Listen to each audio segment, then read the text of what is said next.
লাগে যে এইটো নহয় যে আমি নিজে পালোঁ আৰু আনক জনালে আকৌ আমাৰ অসুবিধা হ'ব, মানে পোৱাখিনিয়ে পাই থাকিম সেনেকুৱা ধৰণৰ মনোভাৱ ল'ব নালাগে। আৰু দ্বিতীয় কথা হ'ল কি, আমাৰ গোলাঘাট জিলাৰ পৰা আৰম্ভ কৰি মূল সমস্যা মই ইতিমধ্যে কৈছোঁৱে যে পানীৰ অসুবিধা আছে বা বান্দৰৰ প্ৰব্লেম বহু জেগাত আমাৰ কি হয়, গৰু খোলা থাকে, কিন্তু গৰুখিনি আমাৰ নিজৰে হয়, আমি নিজে বান্ধিলে ইচ্ছা কৰিলে কৰিব পৰা যায়। কিন্তু এতিয়া চৰকাৰে সেইকাৰণে 8খন জিলাত এটা বিশেষ গুৰুত্ব আৰোপ কৰিছে যে আমাৰ বাৰিষাৰ পাচলি খেতি কৰাৰ ওপৰত ইতিমধ্যে চাগে আপোনালোকক কৃষি বিভাগৰ পৰা জনাইছে।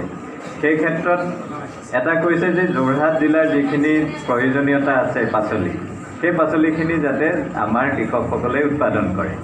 আমি ইতিমধ্যে কৃষি বিজ্ঞান কেন্দ্ৰৰ তৰফৰ পৰা আমাৰ কৃষি বিজ্ঞান কেন্দ্ৰত আমি এইটো আমাৰ ছামাৰ ভেজিটেবল যিখিনি মানে এই সময়ত কৰা শাক পাচলি হয়, সেইখিনি আমি ইতিমধ্যে আৰম্ভ কৰিছোঁৱেই। আমি হেন্দালি বনোৱাৰ পৰা আৰম্ভ কৰি গোটেইখিনি কাম ইতিমধ্যে আৰম্ভ কৰিছোঁ, আৰু তাত আমি আপোনালোকক দেখুৱাবৰ কাৰণে যে আমি এই সময়ত কি পাচলি কৰিব পাৰোঁ, সেইটো কাৰণে আমি কৃষি বিজ্ঞান কেন্দ্ৰৰ আমাৰ যিখন পাম আছে সেই পামখনত আমি ইতিমধ্যে শাক পাচলি লগোৱা আৰম্ভ কৰিছোঁ, যাতে আপোনালোকে কেতিয়াবা গ'লে চাব পাৰে যে কি ধৰণৰ শাক পাচলি কৰিলে ভাল হয় আৰু কি ধৰণৰ জাত কৰিলে ভাল হয়।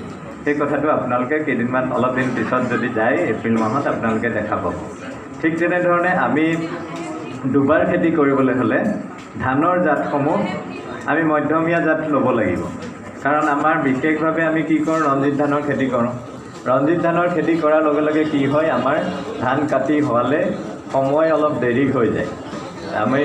আমাৰ বৰষুণো সোনকালে শেষ হৈ যোৱা হেতুকে আমি পথাৰত যিটো জেক থাকে সেইটো কমি যায়, গতিকে অন্য খেতি কৰিবলৈ অসুবিধা হয়।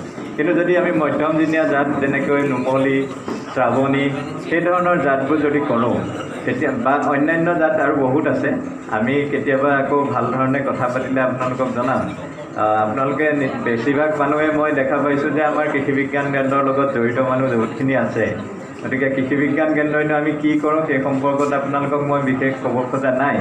কিন্তু আপোনালোকক মই সকলোকে আমাৰ কৃষি বিজ্ঞান কেন্দ্ৰৰ কলিয়াপানীত অফিচ আছে, আমাৰ এখন পামো আছে, আপোনালোক সকলোকে আমাৰ কৃষি বিজ্ঞান কেন্দ্ৰলৈ আমন্ত্ৰণ জনাইছোঁ, যাতে যিসকল আমাৰ কৃষি বিজ্ঞান কেন্দ্ৰলৈ যোৱা নাই তেখেতসকলে আমাৰ কেন্দ্ৰটোত মানে আহক আৰু আমাৰ পৰামৰ্শ লওক। আমি যদিও আমাৰ কৃষি বিজ্ঞান কেন্দ্ৰত প্ৰত্যেক বিভাগৰে এজনকৈ বিশেষজ্ঞ আছে, কিন্তু আমাৰ যিহেতু বিশেষজ্ঞ এজনেই থাকে এটা বিভাগৰ, গতিকে আঁচনি বা প্ৰজেক্টখিনি কিন্তু আমাৰ লগত নাথাকে, সেইখিনি থাকে বিভাগসমূহৰ লগত।